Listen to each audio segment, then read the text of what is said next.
Today, I'm going to explain a German satirical comedy film called Look Who's Back. Spoilers ahead. Achten Sie und achten Sie darauf. The beginning of the movie is set somewhere during the Second World War in Berlin. The Führer, Hitler, is with a behavior coach named Keppel. Hitler expresses his disagreement with the gesture of people's greeting to Keppel. He complains that though the Nazi salute is out-fashioned, people need to at least raise their hands up to the wrist and show respect.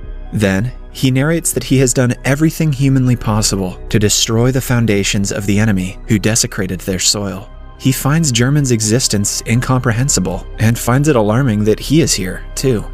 In the following scene, he wakes up on the ground, somewhere in a forest. Looking up to the sky, he sees that the enemy aircrafts are missing and guesses that they might have taken some rest. Suddenly, a ball comes bouncing towards him and stops just at his side. He raises himself and heads towards a building past the bush. He is then approached by 3 young kids who question him if he is okay. Hitler looks at them and thinks that they are the future of the nation. He then asks them the way to the street. In that instant, a reporter, Fabian Sawatzki, is filming the kids with his camera. Hitler is seen on the far side of the screen. He picks up his army cap and says to himself that he should go to the Führer bunker. Hitler gets to the street and is amazed by people riding mono-wheel bikes. He finds people capturing him on their cameras and expresses that though the rubble went, people have gone mad. Then, he feels a modern car by his hand and questions himself if he fell into a coma and missed the victory. He realizes that he is not aware of his situation entirely and alerts himself to collect more information. Then, he asks a man about the location of Chancellery, but the person instead asks him for a picture. He gets disturbed by the camera's flashes as people come near him and take photos in turns. Confused by the unusual events around him, he concludes that something went out of hand in this place. As Hitler walks away, he finds a woman speaking in German on her phone.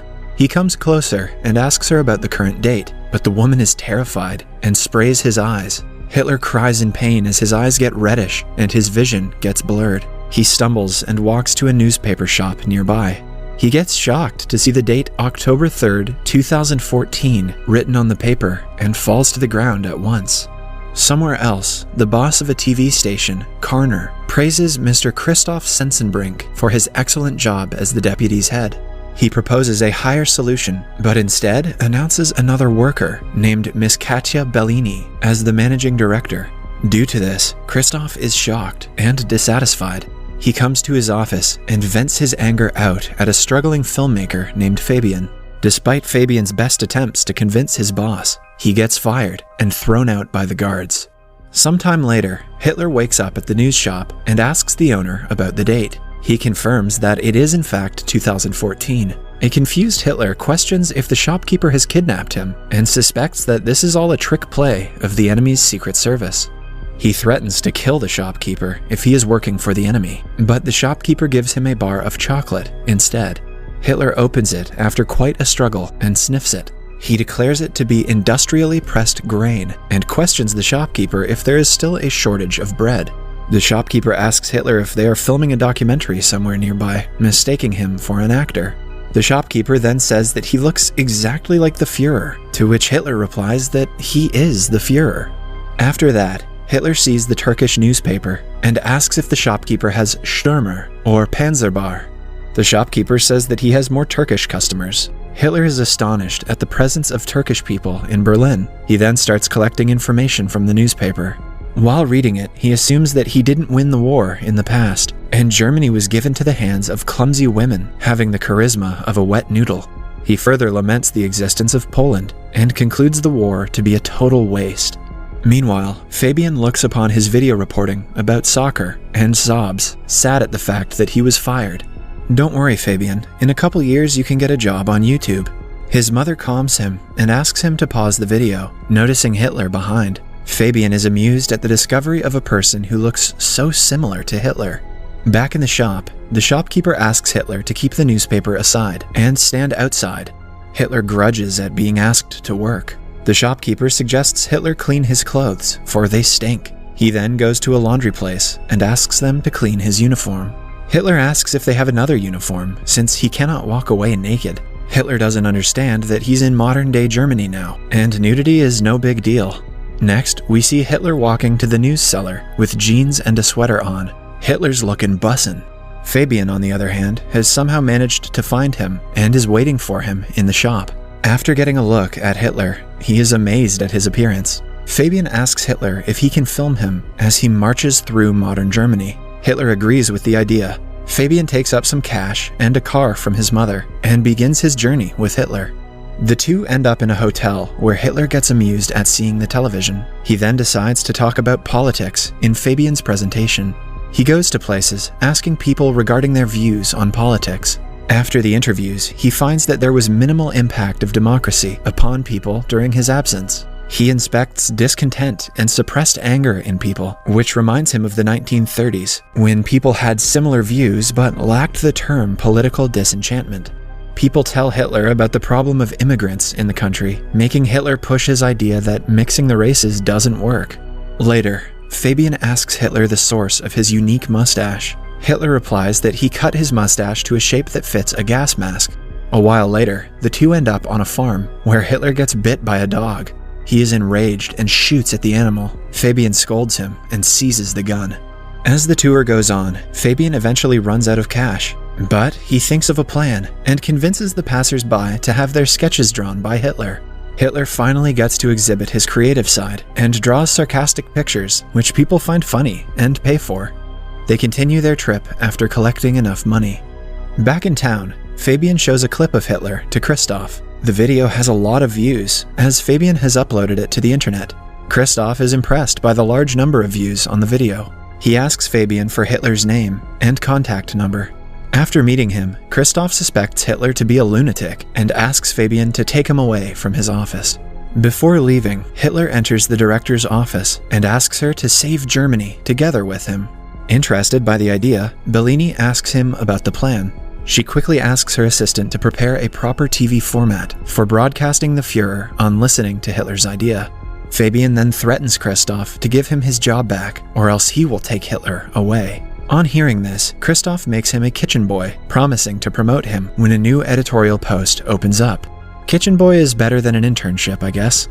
Sometime later, Hitler is given a table at the TV studio. Christoph calls Kromeyer to help Hitler with computer use. Hitler recalls the computers of his days and labels the invention to be one of the greatest. Kromeyer tries to sign up Hitler to email, but informs him that his name is already taken. Hitler grunts for others stealing his name and tells her to use New Reich's chancellery as he liked it.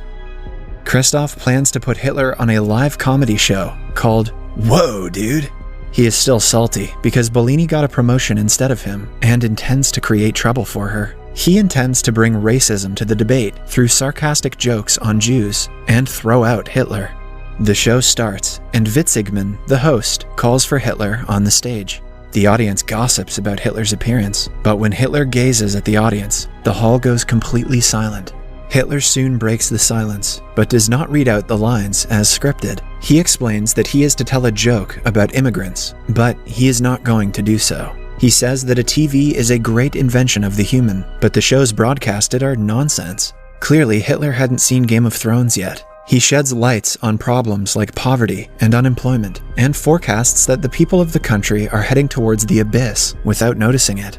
Hitler vows to fight against the TV, not only up to the broadcast of the abyss, but also until he succeeds in overcoming them. Everyone likes the idea and claps for him. Seeing Hitler's popularity, the host, Witzigmann, gets envious. Bellini asks Christoph to broadcast Hitler in every show. Christoph is distressed because of the failure of his plan. In the following scene, we see Hitler give interviews on numerous TV shows and share that his motive is to make Germany great again. Wow, this movie was ahead of its time. His popularity grows immensely, and he meets several people and party leaders. He starts charming them all by sharing his ideas.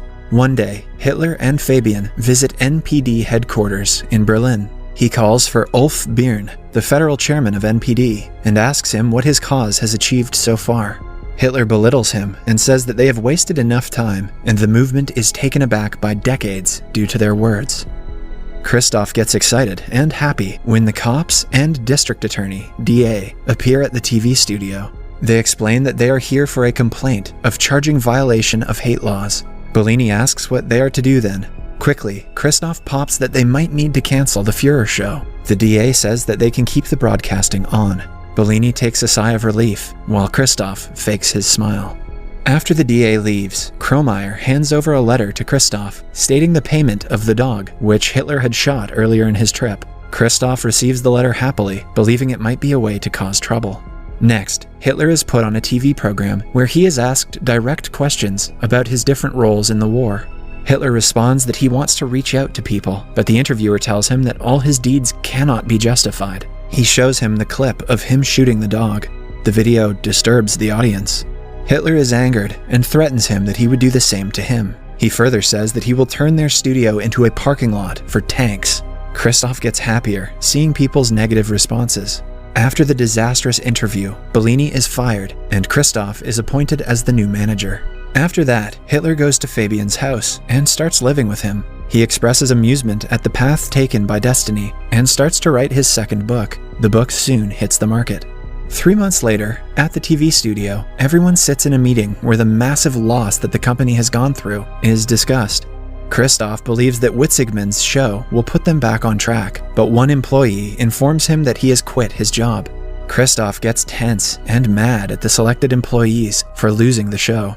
One of the staff suggests getting Hitler back, which interests Christoph. He looks for Hitler again and offers Fabian that he will invest $1 million in the film that Fabian and Hitler are shooting, if, in return, they let them broadcast the movie on their TV station. Hitler and Fabian come to Kromeyer's house, where Kromeyer's grandmother identifies Hitler. She claims that Hitler gassed all the people up and killed them. She calls him a criminal and shouts at him to get out.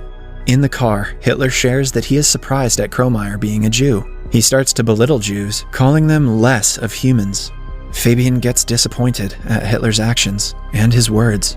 Back in the set, Fabian gets Hitler to replay how he got to the place. He asks Hitler what happened before the ball came rolling to him in the woods, but Hitler cannot remember it. Later at night, he walks off the set and is surrounded by some thugs. They call him the reason to take Germany back and give him a hard blow on his face. As Hitler opens his eyes, he finds himself in a hospital in front of Bellini. At the same time, Fabian looks over the footage of the video he captured about the boys and soccer. He watches it closely and finds Hitler rose from where he was lying. Fabian gets amazed at what happened before it. He quickly goes to the place and finds a board at the location, stating the historical location of Führer Bunker. Fabian rushes to the hospital, but does not find Hitler. Bellini says that he is headed to the shooting set. Fabian reveals that he is the real Adolf Hitler, but Bellini does not believe him. Fabian acts mad and tries to explain his theory hysterically. The guards try to catch him, but he flees. Fabian then reaches the set and aims a gun at Hitler. When asked about his identity, Hitler explains that he never claimed to be anyone else. Fabian says that Hitler is fooling people with his propaganda, to which Hitler replies that people elected a leader who shared his whole idea openly in 1933. Fabian takes Hitler to the top of a building with his gun. He corners Hitler and declares him to be a monster. Hitler in turn claps back, saying that ordinary people elected an extraordinary man and entrusted the fate of the country to him. He explains that people chose him because they bear the same values in their inner hearts. An enraged Fabian shoots Hitler, making him fall off the building onto the street. Soon, Fabian hears Hitler's voice, who says that no German can get rid of him. And Hitler, who is just thrown down, appears right behind it again. Just then, Bellini calls for a cut in the studio, and everyone cheers for the shoot. Turns out that it was just a film shoot, and a random actor was playing the role of Fabian. Hitler then asks everyone to remember the comrades who could not be with them. Somewhere else, Kromeyer is sobbing, seeing Fabian through a hole in the mental ward. Hitler and Bellini are busy giving autographs and interviews to people after the film booms. As they pass by a car, the people on the street seem fond of Hitler and greet him with respect. Subscribe for more videos like this, turn on notifications, and leave a like to help the channel out. Thank you.